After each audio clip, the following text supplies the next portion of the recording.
I'm not going to use a microphone. Thank you all for coming out. Great crowd. But who could resist strange objects?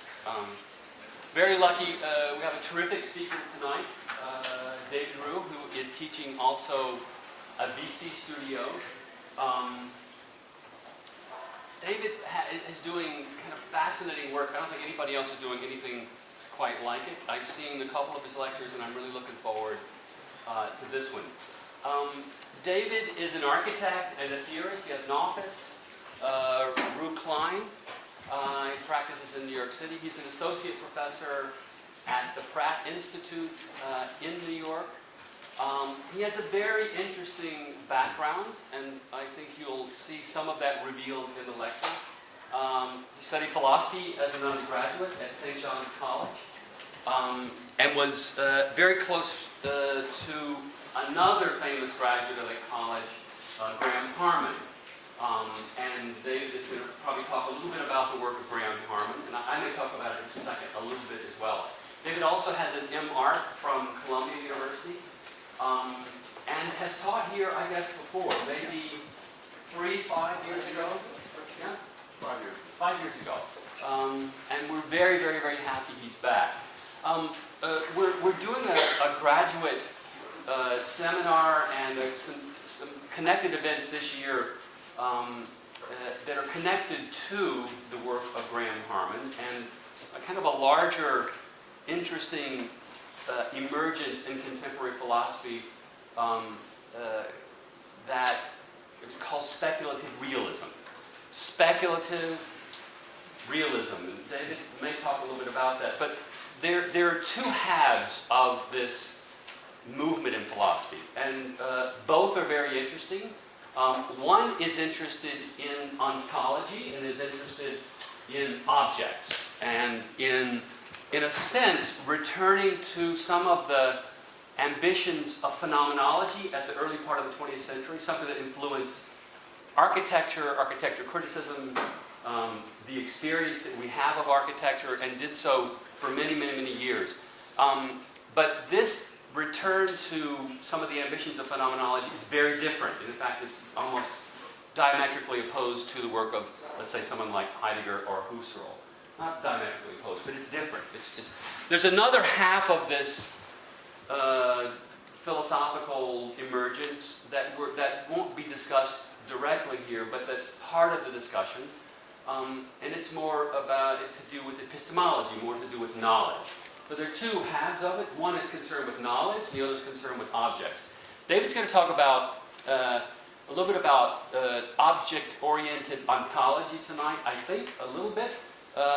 And he's also going to talk about, obviously, his own work, but he's going to talk more directly about this return to objects.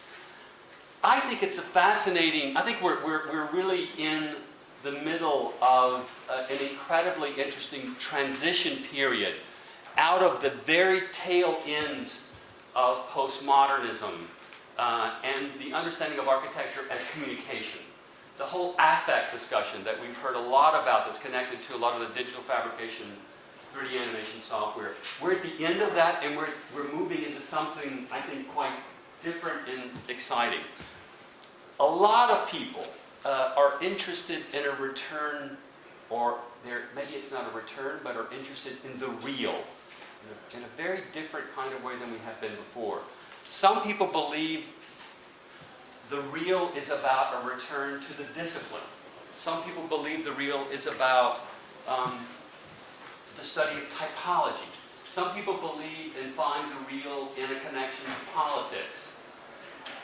What David is going to suggest is, I think, is one way to re-engage the real is a return to objects. But these are not phenomenological objects, they are strange objects. So, I'm very thrilled he's here tonight. I'm looking forward to the lecture. And without further ado, I will introduce David Ruy.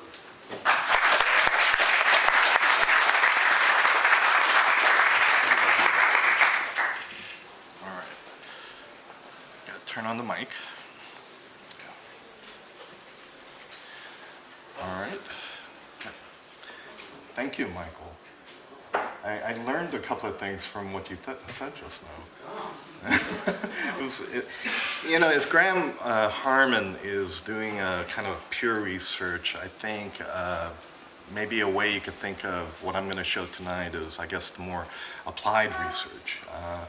And further, it's going to be a little bit more of a casual / personal version of what's at stake here. Because what I'm going to try and do is try and trace for you how I got there too. And through that, you may be able to tease out what might be the relevance of this direction as well. It's awesome to be at a school with Michael Speaks. I think you guys are in for a great adventure over the next 5 years.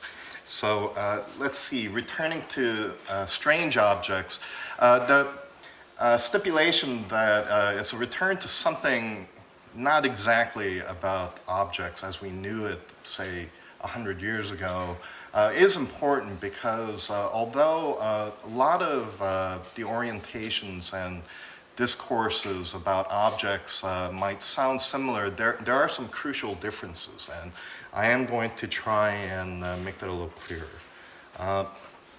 Let's see. I'm going to talk about my work relative to 5 points, 5 areas of interest that I've had over the last 15 years. And this is a bit of an introduction to just kind of situate that discussion. Fields versus objects. This is the school I went to, and it's just worth mentioning because when I started my MArch program, I was trained how to draw on the drafting table. I actually had a real fetish for projective geometry, in fact, and by the time I entered 3rd year, everything out the window. Mainline goes in the closet forever, and now I'm instructed I have to figure out what to do with the computer. And it was a very strange time, and people don't, it's a kind of history that really hasn't been written down. And I could tell you, it was like almost like a gold rush, where people are just kind of running as fast as they could in a direction without any idea what they would find there or what the relevance of it was, but everybody knew this was coming, everybody knew this was going to be about the future, and the faster we get there, the better. So infamously, the so-called Paperless Studio initiative was started, and here we have a silicon graphics machine that I was working on, and these things were selling for about 40 grand. For one computer. Not to mention the software, one piece of design software for another 30 grand. For one seat, you had to make an investment of about $70,000. Incredible. And probably my iPhone has more computing power than this thing. And there were all kinds of pie in the sky kind of proclamations, no longer is physical space going to be relevant. It's going to be about virtual space. We're going to wire ourselves up, and we're going to have architecture without gravity. There are all kinds of discussions. 3D glasses. We're going to design with these new interfaces. None of it really exactly panned out the way people were hoping or fearing, perhaps. You would see covers of important journals announcing that everything has changed. And here's a project I did in one of the Paperless studios, and I wanted to show it because in the 2 pictures I'm going to show, you'll see what was really at stake. A computer the word is a metaphor. What's actually going on here is a bit mysterious, I think. And the more you find out about how computers work, the stranger it gets. And the computer is essentially a patterning device for patterning the flow of electrons. And you may have heard that used to be done with vacuum tubes, and then it got miniaturized into transistors and microchips. But basically, the miniaturization was all about miniaturizing a switching network, which would pattern the flow of the electrons, and something in that patterning and the dynamic patterning and repatterning, we could conceive of that as computation. So there is something almost magical about what a computer is actually doing. So the word computer actually comes during World War II, during the Manhattan Project, out at the University of Pennsylvania. They were trying to build the first kind of mechanized computer that would become the ENIAC. It didn't work in time. The war was over by the time it got working. But in the basement of the old war room, there were these windowless, vast rooms filled with people doing hand calculations. And they were all women because I guess men were at war, you know. And these people were referred to as the computers. And so once the ENIAC was built, the name kind of got transferred, you know. So it has this funny history, you know, this word computer. So the metaphor implies that it requires inputs. There's a kind of computing or processing of the inputs, and then there's an output. So I think it's the metaphor that initially kind of sucked us in. So once we started working on the computer, there was a desire to look at design as a kind of computing problem. So obviously we need inputs. And then we had to conceptualize what kind of processing was going on. That is, what kind of virtual model was being built. And then what constitutes output also had to be conceptualized. So this was a kind of project that was, I think, very typical of that time. And for me, it's very much a cliche because it's in some ways been over-communicated. What you have here is a kind of diagram of a plan of a library. So we were asked to design a library. So my concept was to lay out the kind of Library Congress categories and then conceive of paths through the envelope of the library relative to each of the categories. So in this sense, the kind of categorization of knowledge then becomes the input, which modulates the kind of important geometric lines of the form of the building. And so there's a kind of parameterization of form, where form then becomes dependent on other kinds of numerical inputs, right? And this is very problematic, and even then I remember a kind of uneasiness about this approach. But like I said, it was a gold rush, so there was really no time to really be too critical about it. You had to get the work done. But this was the kind of stuff that came out of it, and bear in mind, this is 1995. And it was unbelievably painful to produce these images. You'd have to go away for a day and come back to get one image. You guys have no idea how spoiled you are. Like, you could have instant real-time rendering now. And it was kind of a difficult, painful, kind of feeling you were in the darkness kind of problem. But you could see how the kind of work that we associate with digital technologies, already a kind of formal trope begins to appear relative to this concept of inputs and outputs.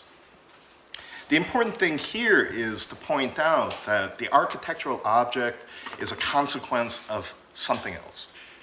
The reasons for why the object is the way it is based on inputs from the outside, from outside of the design itself. Yeah, I still get like a shiver up my spine when I see this, you know, and because this was the kind of reality of what it was like to work on the computer, and still is to a large degree. And I love this picture of discarded keyboards. You know, there's a kind of junk that arises out of the digital craft that is really seldom talked about. We conceptualize as a very clean, conceptual, philosophical, practically activity where there's a kind of seamlessness between the translation of how the outside of architecture is measured and conceived of. It gets modulated through software, computers, and then in the outputs, that is the design proposals, right? There has been not really a design tendency, but a political tendency to kind of abdicate one's responsibility for the object itself, because if all the parameters of the world are generating it, we should accept it. I mean, that was the kind of argumentation that I found deeply disturbing, and it's intensifying. And I think with things like building information modeling or parametric software, this kind of problem is built into how form is being conceived of in these geometry engines. So here's an alternative. I did this, this was the last thing I did before I graduated. And I didn't know why I did it. My critic didn't know why I did it. My critic was Evan Douglas, actually. But I don't know, there was something compelling to me about it. I kept it. I felt something there. I knew I had to keep looking at it. I would look at it all the time in the subsequent years, but I had no apparatus for talking about its significance. And it's in this kind of object-oriented discussion where all of a sudden this picture has come to organize a lot of my current thoughts. So I'll return to this. So that was the introduction. The first point here is the synthetic sublime. And what I'm talking about when I use this term is it's an aesthetic category that I've always just found fascinating, the sublime, because it was an aesthetic experience relative to the thing that is unknowable, the thing that can't really be seen. And that's an amazing thing, that you have an aesthetic experience relative to the thing that you can't really put your fingers on.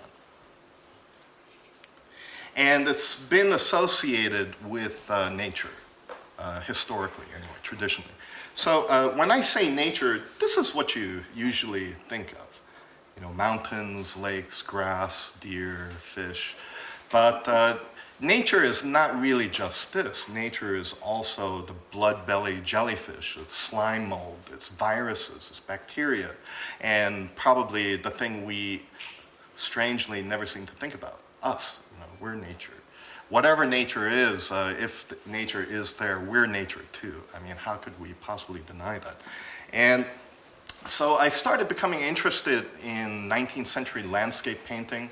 This was a time where sustainability and ecological interests first started accelerating.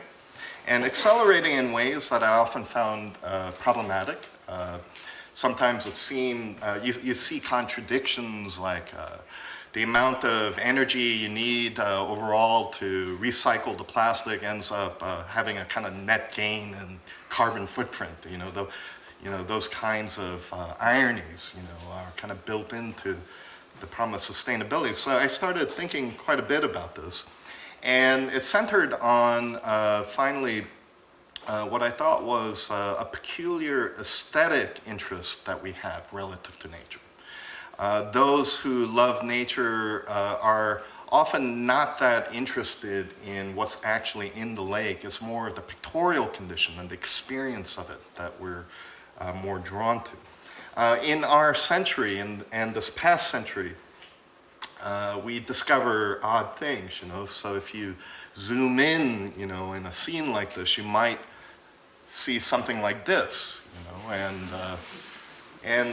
we all know this story, and we all know that Frankenstein is the monster, but you have to remind yourself, it's a monster that is technology. It's the monster that is science. It's science or technology gone wrong. And I think in this first Frankenstein movie, this was a wonderful decision the director took to situate this monster of technology in the setting of a kind of idealized, aestheticized nature, this kind of pastoral background for this monstrous technology. And in our time, we still have the Frankenstein story. This is a still from Gattaca, and I found this quite interesting when it came out because it was essentially a Frankenstein story, but it's a funny narrative where everybody is being genetically modified and perfected. And poor Ethan Hawke is the one whose parents decided to have a natural child. So he's a little slower, a little bit dumber, a little bit sicker than everybody else. So he's the monster in the story. So the natural-born subject is the monster in this version of Frankenstein, and I think that's significant. I'm very drawn to images like this, and this is something put out by NASA.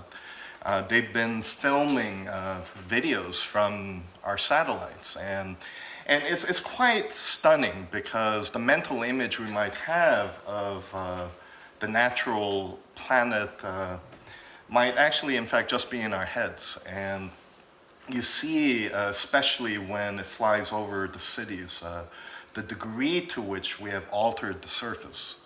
And even anthropologists, even geologists have addressed this. You may have heard, there was a famous, now famous National Geographic article called Enter the Anthropocene. And the Anthropocene is a term given to what's being debated as a new geological age that we have entered. And as you might know, geological eras don't come very often, you know, the previous one being the Holocene. And how do you determine this? You basically cut a cross-section through the Earth and you look for the lines. Comet hits the Earth, kicks up dust at a planetary scale, the dust settles, it becomes a line in the sedimentary rock. And around the late 19th century, geologists point out we see a new line. And we're not going to know definitively, of course, until maybe a number of years pass. But it seems without a doubt there is a new line that has appeared in the geology. And where does that line come from? It comes from things like pollution, from mining. It's, we've made that line. So appropriately, the Anthropocene is a term that literally means the kind of geological age of man.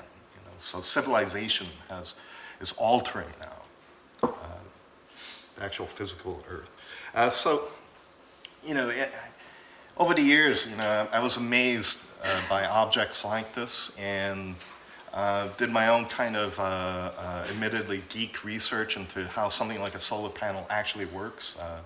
You know, we're committed to things like this, you know, to technologies like this, but I don't know how many of us actually know how they work. It's an unbelievably clever invention, and it allowed us to have things like Skylab, and so what kind of aesthetic experience do we have relative to scenes like this? And the closest thing I can point to is the sublime. But now the sublime is not the thing that's out there in the natural world. The sublime is the thing that we've made. So this inversion is absolutely astonishing, I think.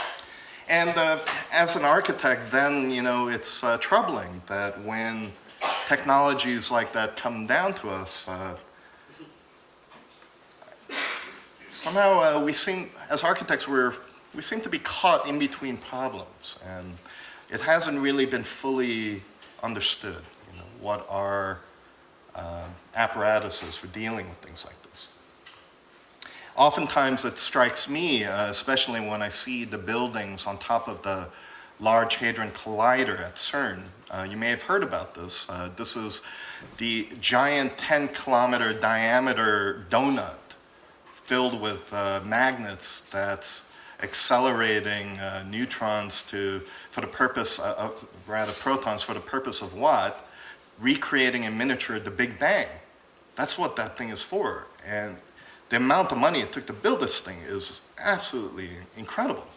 And over an object like that, you would expect a significant piece of architecture, but what you actually see are fairly generic Swiss buildings where the intention, once you look at what's above and what's below, the intention that's given to architecture seems to be the thing that makes everything seem normal.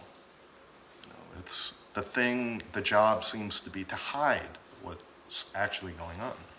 And so in the 19th century, famous painting by Caspar David Friedrich, this was the sublime. The enlightened intellect climbs the kind of edges of what's knowable and looks out upon the sublime, but in our century, it's kind of flipped.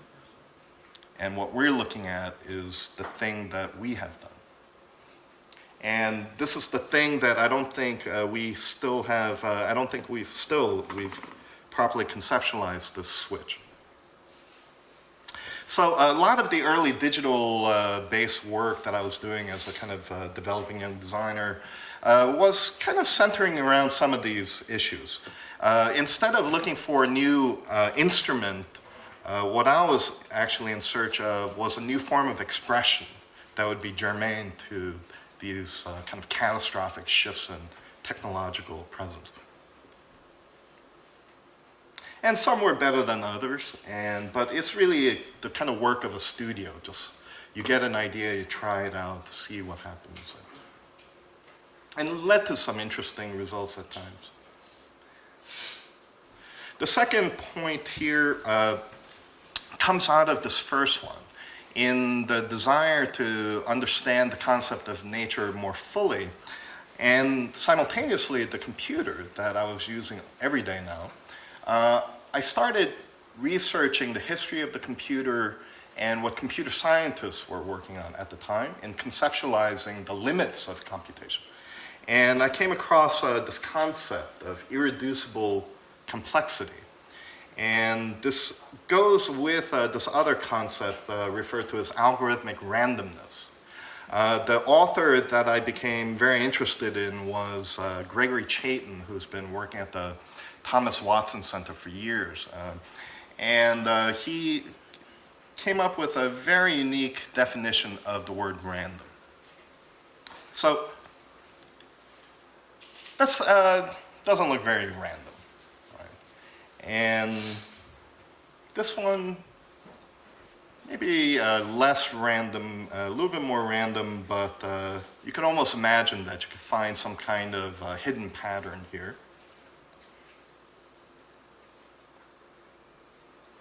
Anybody recognize this? Yeah, it's the prime number sequence. And it's an interesting fact from mathematics that we still don't really have a proper theory for conceptualizing the sequence of prime numbers. This is one of the first mathematical objects discovered in Western civilization, and we still don't have a theory about it. So you have some of the most powerful computers in the world and certain parts of the world feverishly factoring gigantic numbers, and it's like a major event when the next prime number has been discovered, proved through factoring, and the numbers are so large it takes a long time to actually, through brute force, factor them. We don't have a formula for generating the next prime number. And I find that quite amazing. If you look at the pattern, it raises a lot of questions about what kinds of patterns might be. Maybe the problem is it's not that we haven't discovered the proof yet. It might be the nature of the mathematical object that it cannot be reduced. So here are two of my favorite people in this area. On the right, you have Leibniz, apparently one of the founders of the calculus. And then on the left, you have Gregory Chaitin.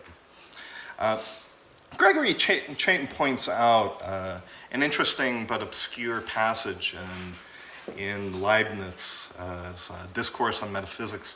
It says, let's say I make a random series of dots in my notebook. I could easily conceive of a curve that I could define through mathematical expressions that could go through every single point. One curve that could hit every single point. And he says, well, if it's a simple pattern, just like dots arranged along a straight line, 2x equals y, something that simple could probably be that mathematical expression that goes through all the points. However, as the arrangement of points get more complex, so will the mathematical expression. So here's the punchline. Isn't it conceivable that some patterns are so complex that the mathematical expression will always be more complex than the pattern itself. And therefore, what kind of theory is that if the theory is more complex than the thing? So he proposes this as a definition of what constitutes a theory, something that becomes a simpler or reduced expression of the thing. And Chaitin jumps on this and points out that this is a problem of compressibility. So let me give you a kind of example to try and simplify this a little bit. You all know how to do a zip compression of a file. What is being speculated on by Chaitin is there are certain kinds of files that won't ever shrink. No matter what you try and do, any kind of computer program or any kind of expression to try and theorize a pattern, that pattern will be irreducible. It is irreducibly complex, and the prime number sequence might be one of those things. And whatever pattern is informationally irreducible, that's what he defines as randomness. Yeah. Okay. So the reason why I'm reading these odd books and studying omega numbers and reading about Chaitin is I was all along still interested in this kind of problem. You see a beautiful field of wildflowers, and on some level, my interest as a designer is quite basic and raw. Why can't I design a building as beautiful as this? What am I missing here? Is it an organization problem? Is it some kind of ordering problem? Could it actually be a computational problem? Am I not understanding something about this wild diversity that's always out there seemingly in nature? I'd like to point out that this is something that's not that obscure. We're quite at home with the idea that all of us are unique individuals. No one thinks that there's some doppelganger somewhere on the other part of the planet that's an identical copy of us. And that's quite an amazing thing, that we're so at home in a world of seemingly absolute diversity, where no two things are alike, except when it comes to the things we make, where we look for similarities. I'm interested in what this photograph represents, and again, it's this kind of at-homeness in this world of seemingly infinite diversity.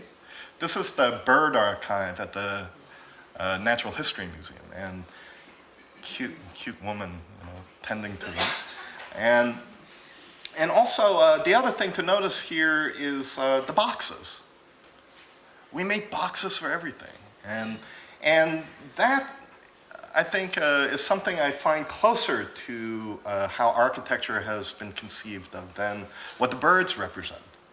So the kind of question I was interested in is, why can't architecture be more about what the birds represent rather than this thing that categorizes or inframes this infinite diversity? So how do you go about this? So I started to think maybe there might be simple approaches. So what I found significant about this photo, this is a still from the movie, from the filming of the movie Metropolis. And if you know the movie, you might remember the scene where people are swimming. And that's the director with a megaphone. And I was interested in the fact that the director couldn't go down into the water and position every single hand. It couldn't design the form in such a kind of, I guess, obsessive way. Rather, what the director is doing is merely issuing a set of simple commands, and then allows everything else to, I guess, in some sense, self-organize. I was also interested in statements like this. This kind of sometimes attributed to the kind of megalomania of Pollock, but I started thinking, the statement, "I am nature," that he famously said, may not be a kind of egomaniacal statement, but rather the opposite, that it's about becoming baser or lower level, to stop thinking, to turn off the rationality, that it becomes more participatory with like the paint. That you're really at the same level as the paint. So in that sense, I am becoming nature. These were one of the first projects we were experimenting with in digital fabrication. This was back in the days when the laser cutter was actually cool, where it was kind of expensive to cut metal with a laser beam. And now it's like cutting paper with scissors. But the interest here was, it was a simple installation, but the study was, how might I experiment with the problem of organizing these objects? What we told the curator was the intention here was to make an aluminum waterfall.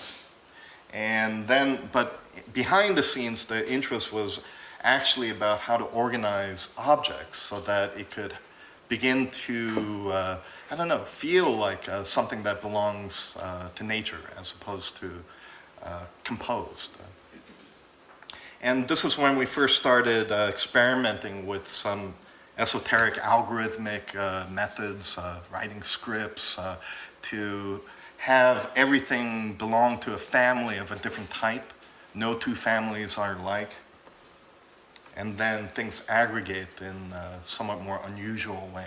Something that one might associate more with randomness. But again, this is where the research came in very handy, that research was not about not knowing what you were going to do next. It was not about the indeterminacy in time. It was rather about indeterminacy of space, where it was a pattern that couldn't be theorized, as opposed to not knowing what you're doing, because we knew exactly what we were doing. But we couldn't exactly theorize what was governing the pattern. It led to other projects where we're looking for opportunities to study these kinds of insights we're having. We're looking at things like meteorology software to say, all right, well, what's the most dynamic, irregular thing we can think of? It's actually the weather system. So let's see how meteorologists are modeling the weather. And that became quite interesting and surprising. They have a very unique way of drawing and modeling that was very foreign and surprising. It led to studies of computational fluid dynamics software. So I guess you could see there's a kind of theme here developing, where there's a simultaneous development of both conceptual problems with a study of the instrumentation of those concepts.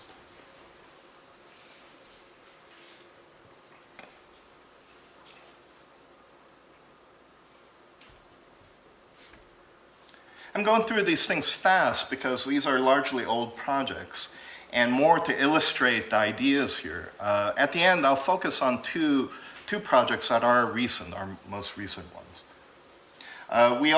This then very easily turned into our proposal for the PS1 summer competition. And there was a kind of, I guess, Trojan horse of a narrative where we would tell the curators of MoMA what we're trying to do is tie up the courtyard, bind the courtyard, but it really wasn't about that at all. It was really just kind of an excuse to continue this line of thought. And the stuff that we were thinking about in terms of a cable net system, okay, so limited budget, temporary structure, let's do it out of rope. So the rope actually wasn't that important. It was really this other kind of investigation of the pattern and how we organize these things. Yeah, and everything from contemporary math journals to the Encyclopedia of Knots and Fancy Rope Work, which was incidentally an absolutely wonderful book. So. And this started becoming a theme for us too, that it wasn't always about progress. It wasn't always about using the newest tools and the newest software, it was simultaneously an investigation of things both forward and backwards. So we're studying and using kind of advanced topological software, while at the same time we're learning how to basically do macrame, kind of grandma technique. And that interested us quite a bit too, that these ideas didn't necessarily have to rely on a notion of progress and utopia.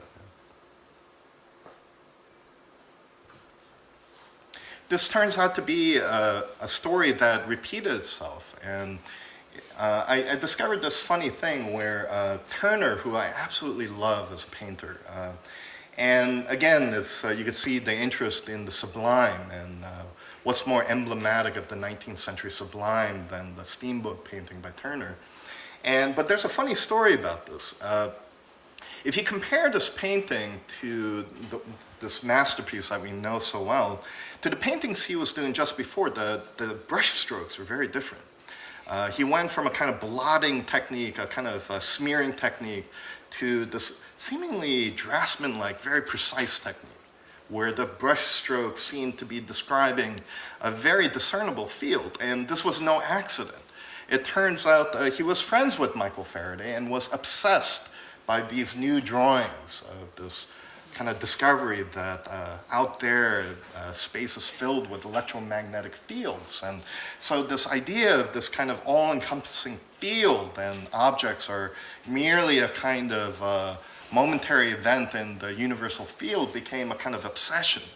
And you could see the effect that it had on Turner. He started painting differently. And I find this to be an exceptionally good model for what the relationships might be between the things we discover outside of our discipline.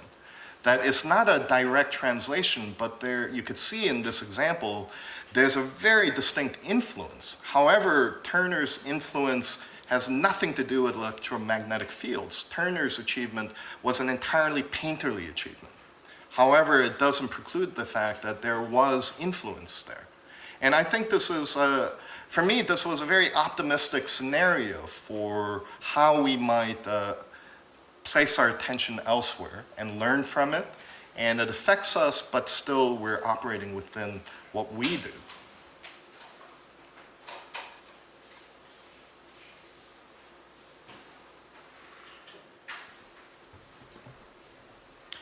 So there are 5 points altogether. Here's the third one, ambiguity and indeterminacy. And you can see this is kind of a chronological sequence of ideas. This is a photograph of Evelyn McHale from 1947. Evelyn, and this was the kind of distorted kind of vision I had and that we often have as designers. Because I was looking at curvilinear surface all day long in Rhino, when I saw the picture, not noticing that it's black and white and the way she's dressed, gee, I wonder who designed this chaise lounge, this kind of an interesting piece of furniture, until I realized it doesn't really add up. There's something wrong with this picture. And in fact, this is a photograph of Evelyn McHale, who jumped off the Empire State Building in 1947 and landed on the roof of a black limousine. That was kind of a shocking realization, mostly to see how distorted my perception of the picture was. And around that time, that's when I started thinking more about the problem of representation. And this is when my interest started shifting from trying to find answers in science or trying to discover some kind of hidden order through deep investigation, but rather started focusing more on what was actually the case. What I was actually interested in was the representational conditions of nature, not so much what was actually going on in nature. So our work took a bit of a turn, so you could see how our work started looking a little differently. I won't dwell too long on it, but this came along that time. Because I started getting interested in the problem of representation, I started thinking about the Rorschach test as a peculiar example of representation. So You would think, there's something counterintuitive about this. If I wanted to do a psychological exam of you, I'd probably want to put a blank screen in front of you, project onto it, and okay, I'm going to see what you're projecting. But we know what happens when we look at a blank page, blank screen. We see nothing. You know, nothing happens on the blank screen. So it's in these objects that are indeterminate. They seem specific, but yet there is no narrative, no meaning. And such conditions seem almost intolerable. You can't help but start seeing things in it. It's, I'm talking about things like seeing horses and grains of wood, or the Virgin Mary in a potato chip, you know, that sort of thing. And it turns out the Rorschach test comes out of a 19th century parlor game. This was kind of a common game in Vienna in the 19th century. You'd have a dinner party, and then you'd sit around the table, make random ink stains, and go around the table, and the person who would come up with the most outlandish story for that ink blot would win the game. And so it's kind of interesting that Hermann Rorschach kind of picked up on that phenomena and concretized it as an instrument. So we were interested in this idea that you could make something that really has no meaning but is yet specific, an object that receives only projected images. And we thought that was kind of an interesting approach to the problem of meaning and representation in the contemporary world. And we did both kind of simple, not that different from ink staining, but kind of enhanced in Photoshop, to ultimately somewhat more complex kind of digital ink staining, where with vector lines being constructed from scripts. And we had these procedures for producing mesh surfaces from them. And we proposed this for an exhibition at Artist Space. It was kind of a stressful, difficult process to figure out how to build it. Now it's not that difficult. Already in just 4 years, technology has already advanced, and it's not that hard now.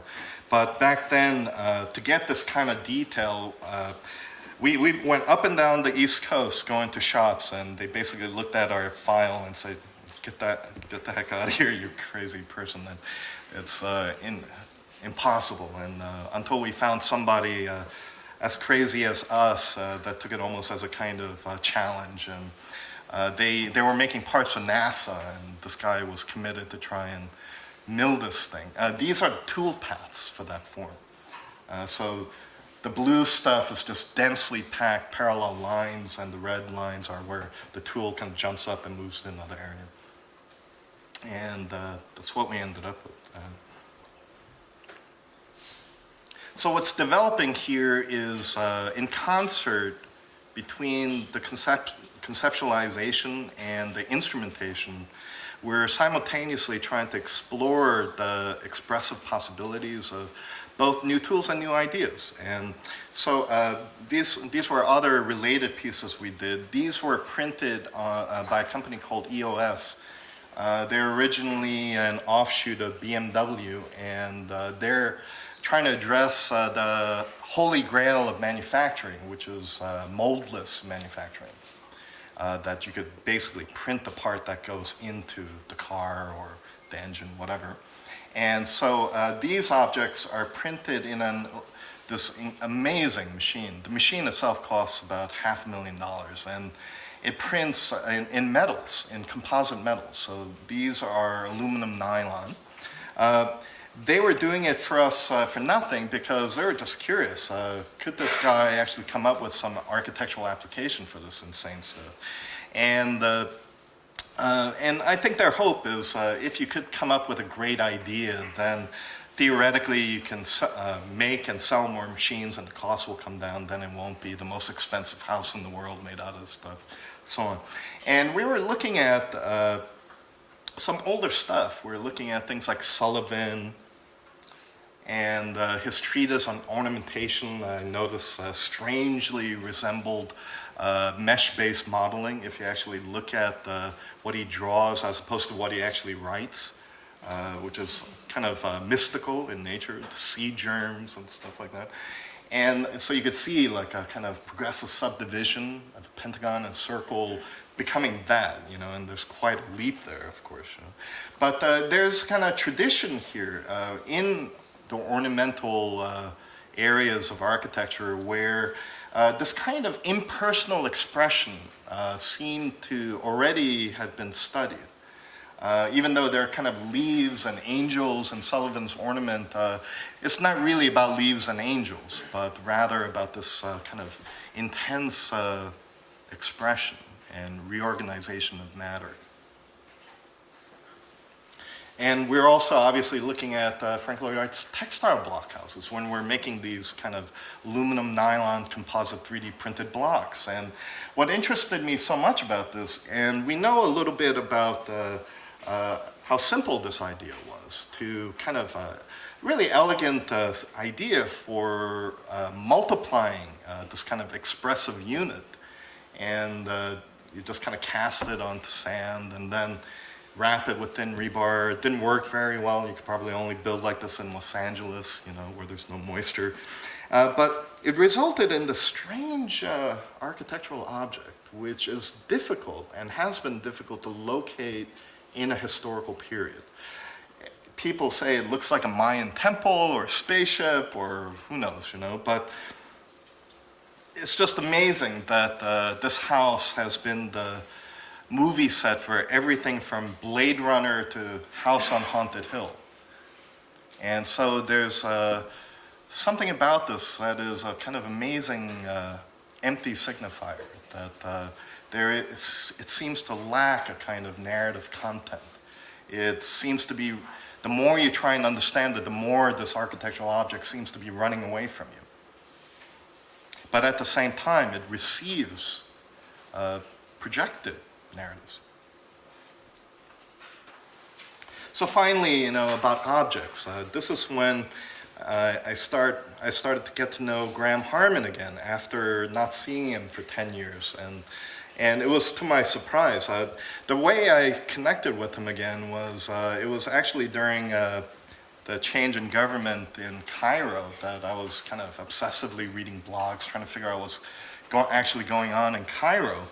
And I found this amazing blog by this professor at the American University of Cairo, and it was signed Graham Harman. I was like, could it actually be Graham Harman, the one I knew? So I sent him an email, and he wrote back, "Yep, it's me, all right." And so in the next year following, to my surprise, discovering that my friend from college was turning into this world-class philosopher, it just produced tremendous curiosity.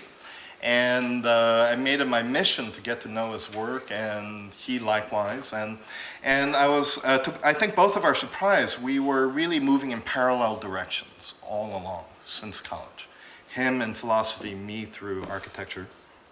And this is something that needs to be pointed out, that one of the consequences, or even perhaps agendas of object-oriented ontology, if we say there is no media and there's only content and we're all objects, one of the implications of that is there is no enlightened human rationality outside of the world of things.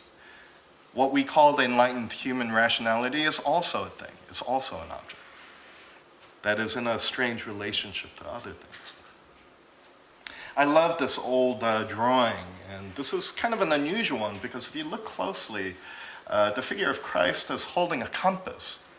This one is Christ as architect. That's the kind of slang way of calling this painting. And he's holding the planet, and he's designing the planet. So it speaks to a kind of long tradition in Western civilization, where the enlightened mind has the role of a kind of deity, that this is the absolute, and it's necessarily outside of the world of things. And architecture, as you can probably see, has been one of the preeminent expressions of this idea of the rationality and its relationship to the world. I love this movie, Solaris, and aside from just being a great movie by Tarkovsky, it's interesting to think about the setup here. The whole movie centers on this narrative of astronauts that went to another planet, and all kinds of weird stuff happens. There's a planet that is basically all water, and the ocean is doing something strange. It seems to be intelligent. It's producing apparitions on the spaceship. But as critics have pointed out, this movie is essentially about the inability to communicate to the alien and the kind of limitations, the conceptual limitations of the human being. And I think Solaris, the planet Solaris, as conceived of by Stanislaw Lem and Tarkovsky here, is, I think, one of the best kind of poetic examples of the strange object.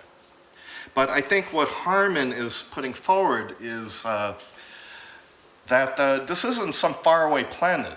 We're talking about everything being a strange object. We're talking about an ontology where everything is withdrawn from each other.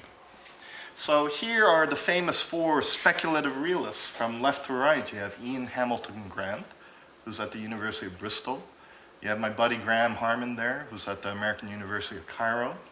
You have Quentin Meillassoux, who was recently appointed professor at the Sorbonne. Well, and that's significant because that means, Professor at Sorbonne, that means this guy is part of history now, and he's here to stay. And then you have Ray Brazier here on the right, and he's actually become the discontented one in the group and disavows any relationship to speculative realism now. So these are the four. And it's important to point out all four have actually radically different interpretations of realism. And they're actually incompatible points of view. And I'm mostly drawn to Graham's work. And I'd leave it to you if you're interested to see what the differences are, but the differences are fascinating. I'm particularly interested in the fact that these are all four of them are, except for Ian, they're all my age. So I'm just amazed also by a kind of the generational phenomena, that these are philosophers that have been dealing with similar issues as I have, that have been moving through the world at a similar rate as I have. So I think this is the reason why my colleagues and I are fascinated by this group. Graham likes to use this, which is an old example from Islamic theology, to kind of explain what he means by objects withdrawing from each other. The example goes like this: the fire burns the cotton, and that's a relationship. And can we explain everything that happened in that event through a summary of all the relationships that we can find? So the combustible materials is made up of these carbon molecules, and the flame ignites that, and you need the oxygen and so on, and you just do a summary of all the relationships. And Graham points out you really can't complete that list.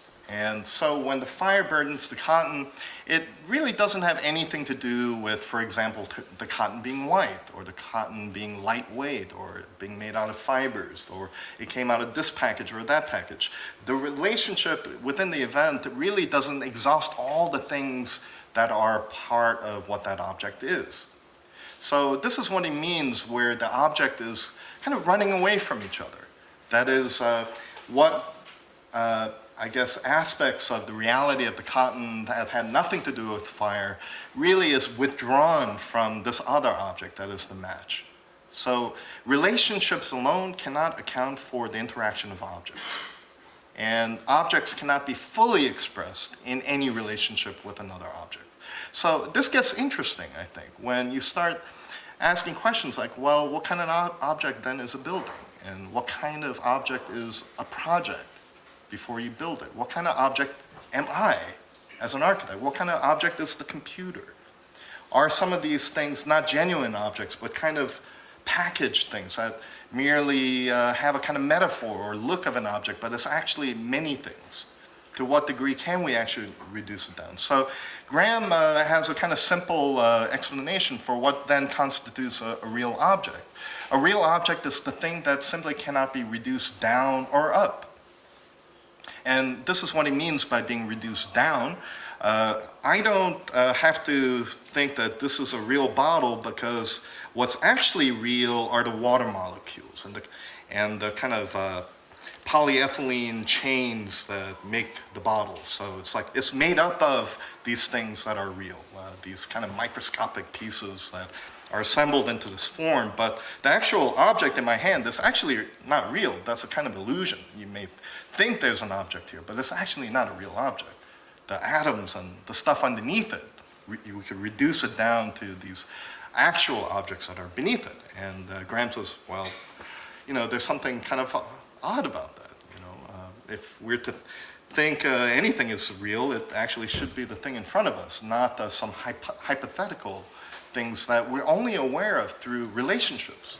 Who's actually ever seen an electron? These are kind of conceptual structures through which we understand the things that can be observed. But we actually never observe these things. And so he finds it problematic that objects can be kind of ignored relative to these underlying realities. Then there are other things that reduce it upwards. So he has a kind of clever little use of words here. He says undermining versus overmining of objects.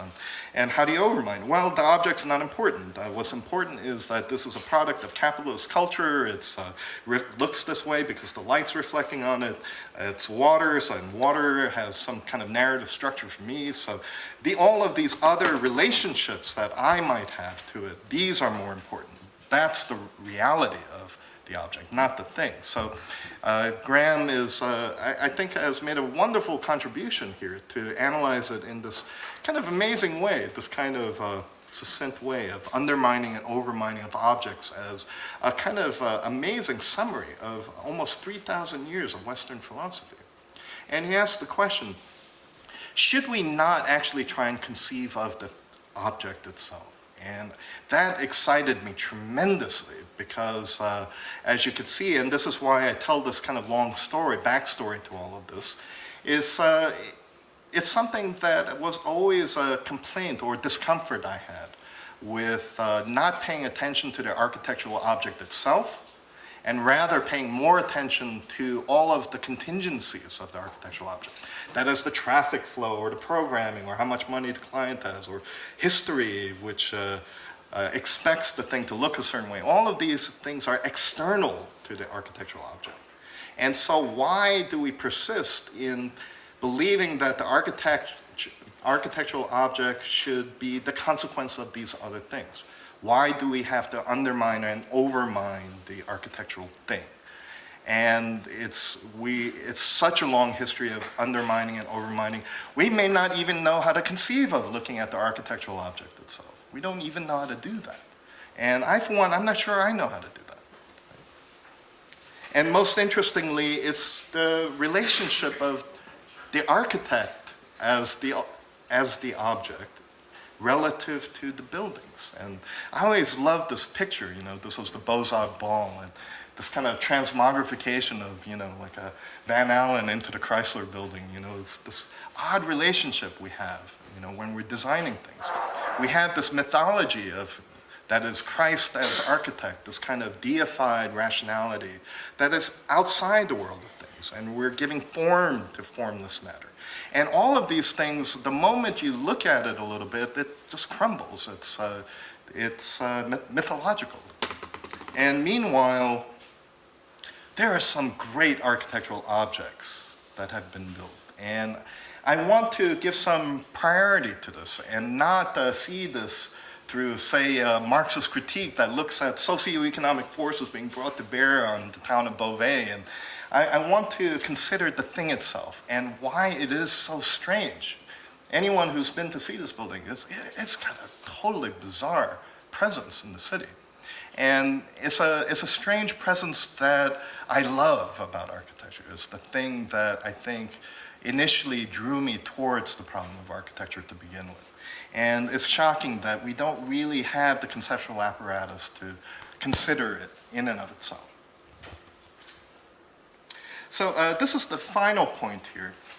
And I put this word craft here for lack of a better word, it's a word that I use very reluctantly because it implies a kind of handheld construction. Oop. I think this clip is broken, so I'm going to put it on my laptop. All right. Yeah. Anyway, so it implies like something that's historical based, something that's also fetishizing the individual, the subject. Like, I'm just a different artist from everybody else. I have my unique way of doing things and so on and so forth. But I think in our time, especially with the insights of object-oriented ontology, I think I smell an opportunity to rethink this word craft and perhaps bring some value to it that maybe we didn't expect. Do you want to try and clip this back onto me? Yeah. Let's try using this one.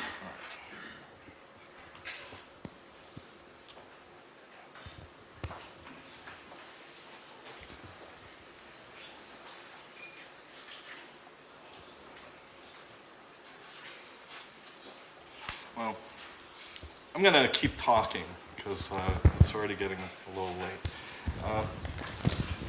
Here we go. I don't know if you recognize this person here. This is Farron Adria.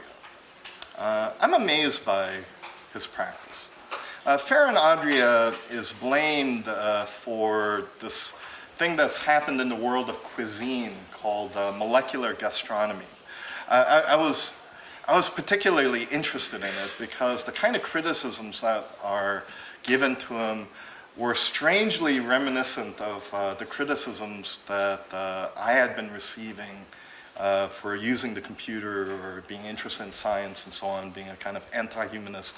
All of these things are said about him. So what does Farron Adria do? He has infamously incorporated laboratory techniques for doing odd things to food, for producing kind of hot ice cream or using tobacco smoke in a dessert, and for suspending essence of olive flavors in a sodium alginate solution that just kind of instantly disappears the moment it reaches body temperature in your mouth. So he uses a lot of these kind of odd scientific techniques. And there are all these interesting criticisms of this practice that is kind of not being mindful of historical traditions. It might just simply be dangerous for you, or it's too novel, it's kind of fashionable, and that's going to be gone tomorrow, and so on. But meanwhile, he's managed to produce work in his restaurant, which is now closed. Interesting reason why, called El Bulli outside of Barcelona, which had generally been recognized as the greatest restaurant on the planet. And what it's famous for is doing something miraculous, which was producing tastes and experiences with food you never had before. There's a famous French food critic in the 18th century that has this beautiful quote: the discovery of a new dish might be more significant to civilization than the discovery of a new star. And I think this is something that I see as related to this problem of craft. Here's another example. This is an old painting of Captain Cook, and he famously went to the furthest reaches of the known planet, and there's a great story where they hit the Great Barrier Reef, and keep in mind, nobody from Europe had ever been there, and you can imagine what they must have been thinking. What the heck is this? What is this thing that just seems to go on and on forever? And there's an account of this unbelievably clever thing he did for patching the hole. Breaking every rule of what's appropriate, where they made a kind of plug out of sawdust and human excrement, and tied it, and old clothes, and tied it up with a rope, and threw it overboard, and kind of rushed in with the water and plugged the hole, and then it saved their lives, and it kind of they were able to make repairs and so on. So what's great about this story is it's a kind of solution that no proper British man would have entertained. Yeah, and somebody's British, obviously. And Margaret Cohen, who wrote the article where I discovered this wonderful story, points out an important aspect of the story is that they were at the frontier. They were far away from home. They were very, very distant. No one was watching. There was nothing really, there was no point in using proper British manners and, oh no, we're not going to touch the human excrement. The only thing mattered was finding the solution, and all that remained was the relationship between the objects that were on board. And a very strange solution was found. So Cohen writes this kind of fascinating little diagram, So what Captain Cook did with this plug is just an example of a clever technique, and we know this kind of accident very well as designers. This happens all the time in design. We pretend that it doesn't, but it happens all the time. And a technique is really not a complicated thing. It's just a way of doing something. It's just a way of doing something. And through cunning, and the word cunning is fascinating because it actually comes from a kind of navigation-related term. To con is to steer. So in the steering of technique, you get to craft. And then from craft to get to art, you need innovation, something that hasn't been seen before. So this was a very interesting kind of way of understanding what might be at stake in craft at the frontier, I guess, is a way I could put it. So this is the last bit here, 2 projects. These are both recent projects. One is 1 meter square, and the other is 5 kilometers square. First, a small one. We collaborated with 2 biologists and a fabricator, and we constructed a machine that prints cartilage tissue. So you could see, like other 3D printers, is connected to a laptop that has a kind of form, and the form is pumped through the board, driving the instruments. But in this case, it's not an extruder of melted plastic. It's actually a syringe filled with mouse cartilage cells. And we were, I don't know if I could describe this, but in the early phases, I was trying to think of how do you approach a problem like this? What do you do on a bioprinter? What do you print on a bioprinter? And we went into it fully understanding the irony of this. For us, this was really the absurd endgame of our digital fabrication experiments. It's when you print living tissue on a printer, that's when all the conceptual problems of the idea of the printer as a machine suddenly jumps into the foreground. The idea that we can turn materials into something generic and use it as ink or blank paper, and then use this technological apparatus to then transmit, broadcast almost, our thought into that matter, that's actually a very peculiar scenario. And this is what we do. These are the people I experimented on this with. They call themselves GenSpace, and they liken themselves to a community laboratory, or sometimes they refer to it as a gym, because anybody can go, and pay the monthly membership, get training, and you can experiment with biology in their laboratory. This is Oliver Medvedik, one of our collaborators. He was one of the founders of GenSpace. Amazing guy. Both biologists are TED Fellows. They're just incredible people, what they know. And it was incredibly interesting just getting to know them. This is Nina Tandon. She's a tissue engineer. She works at Columbia Laboratory, and she showed me a video of some of her work where she incubated a little, almost postage stamp size patch of heart tissue, which she wired up, and she can make it beat amazing, absolutely amazing. And you may worry that this is some kind of Frankenstein scenario, but these people might save your lives one day by printing you a heart. This is Richard Surak, my colleague at Pratt. He's has had a long research into almost open source, do-it-yourself 3D printers. And he can build one for you for $1,500 now. And he's doing something very interesting at Pratt where he's getting teams of students together to put a kind of do-it-yourself, almost kitchen 3D printer in every studio. They build it, and then they use it in the studio. And he was the fabricator of this machine.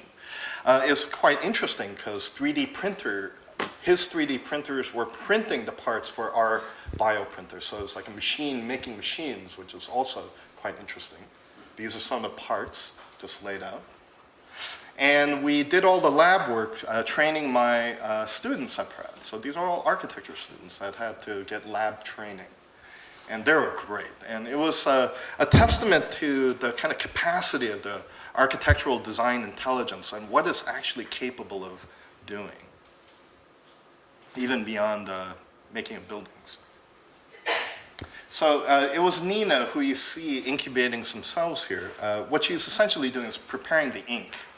And she developed the protocols for how we would multiply and incubate the mouse cartilage cells. Strangely, resembles kind of a recipe. So once the mouse cartilage cells, NIH 3T3 is the designation for the cells.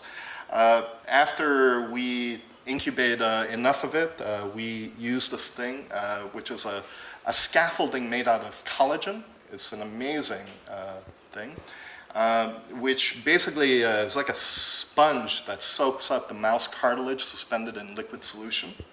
And after we incubate it, after about a week, you have something that resembles flesh. You know, one of our assistants took this video. So. This is the paper.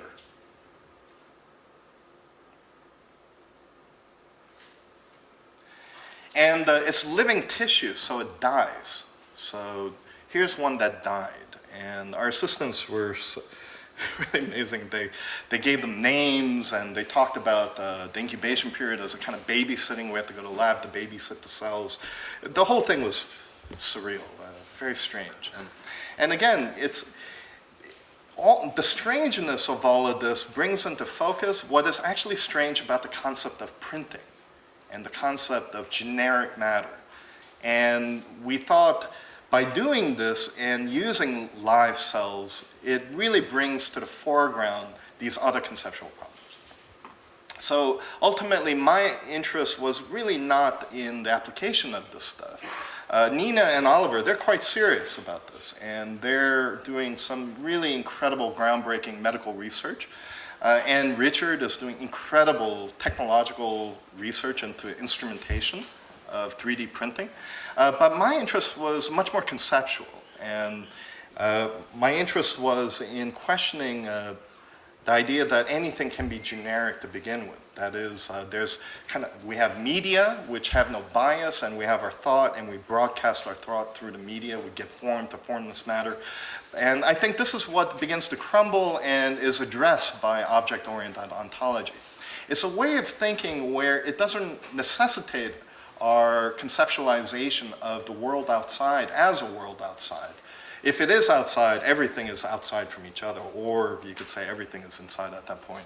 But it's a scenario, it's an ontology of all objects, no matter what it is, being specific and being withdrawn, it's independent, and never generic, never merely media. This got stranger because we made the paper, so obviously we have to make the ink, and the ink was GFP cells, which you very simply just order on the internet. It's glow-in-the-dark cells that come from jellyfish, actually. And it's a protein. And so what our machine did was, after we made the paper, which is mouse cartilage, we would use the machine to basically tattoo glow-in-the-dark marks onto the cartilage tissue. And my assistants, when I was not around, this is what they did. They thought it would be kind of funny to just make my initials out of it. And I find this really interesting, you know, and I guess what it means to be a student, you'll go anywhere. I mean, nothing is sacred, and it's just about craft without ethics, and just to see what you can make.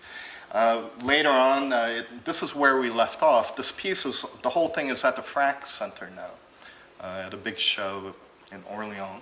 And the last thing we did was we were suspending these cells in aerogel so that we could actually start forming things. And that was the last thing we made.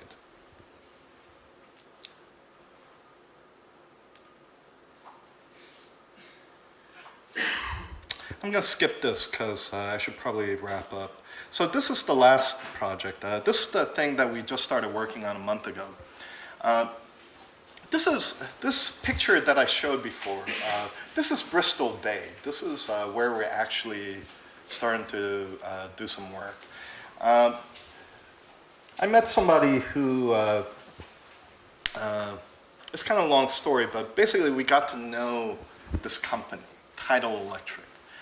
Tidal Electric has some very interesting patents for producing structures that could generate electricity from the coming in and the going out of the tide. And you can barely see this, but this is their kind of rendering of it. So you have Bristol Bay, and then you can barely see this kind of ring outside. It's a kind of enclosed lagoon. It's gated at the bottom. So you're basically building a wall about 1 mile offshore. The tide comes in, the water level goes up. They shut the gate. The tide goes out, the water level inside is at a different level. I think I brought some here, yeah.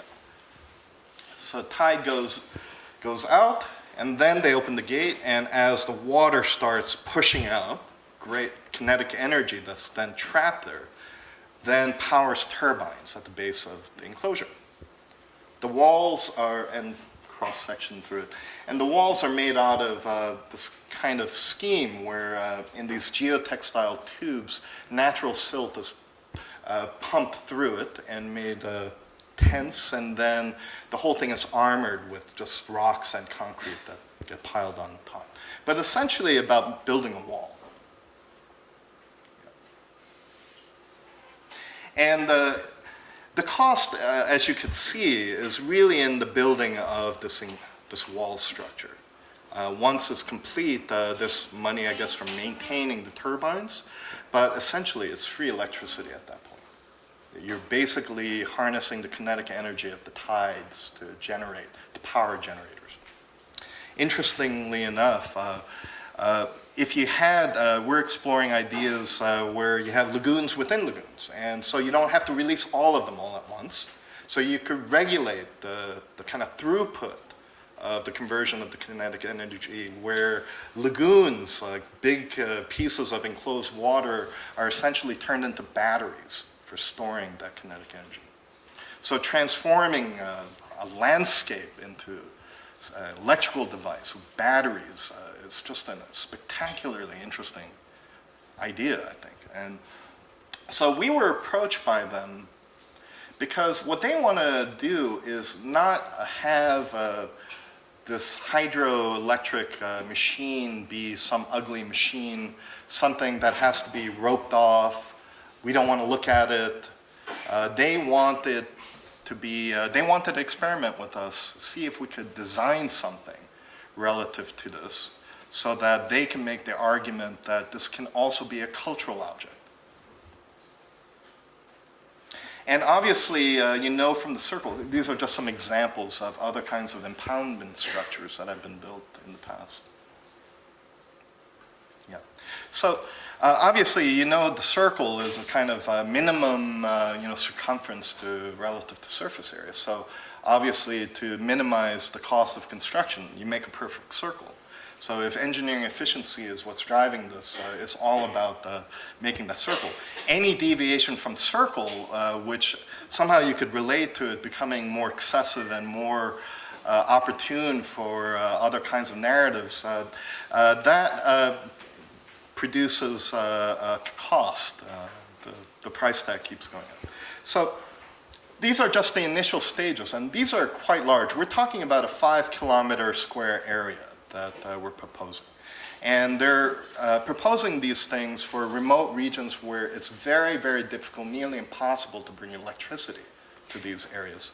So they're working with Credit Suisse, almost setting up an odd private equity firm where investment is coming from unusual areas because the bank believes in it. And their argument is once this thing is built, it can allow for a vast increase of value and land values, population goes up, so there are other ways the money can be recouped. So it's all in all, it's a very clever idea.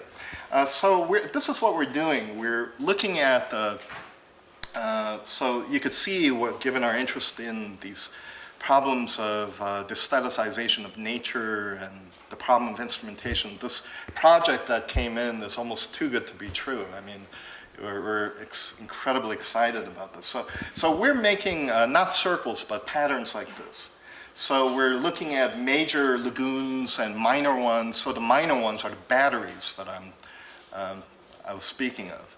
And interestingly enough, their engineers love the idea of having these kind of minor lagoons because it would allow them to regulate the electrical throughput.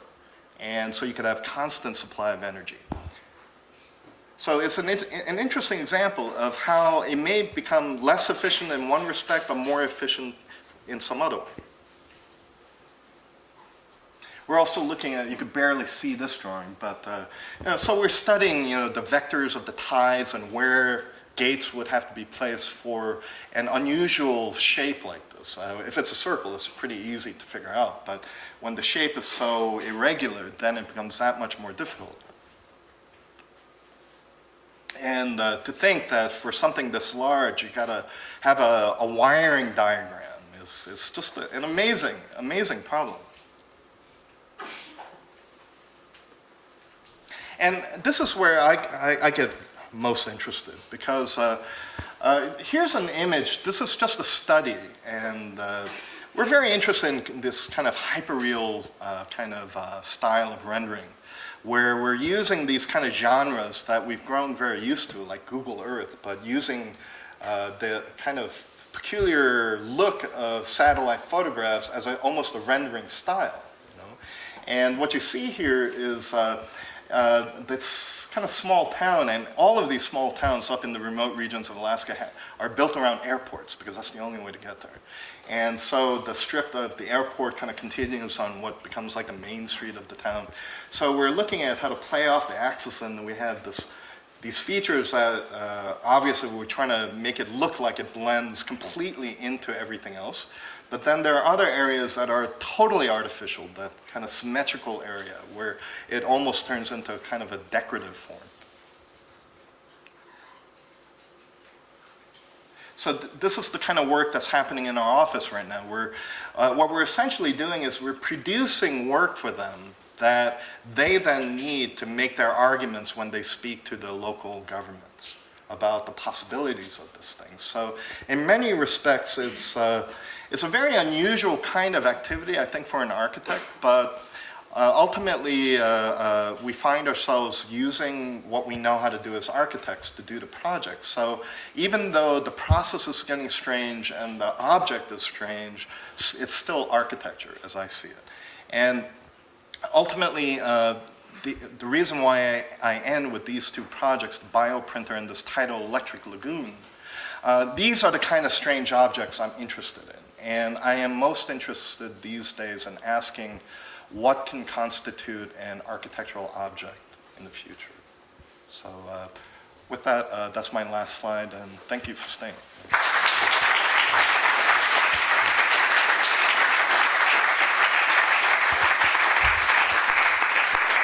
I went a little over. I don't know if there's even time for questions. If there are any questions? Are there any questions? We have a little bit of time. Yeah, we have one here. I was just wondering, I saw that you have the lagoons in Alaska and Hawaii as well. Yeah. I was wondering if there's like a relationship between the energy output through water temperatures, or sure Yeah. Hawaii's over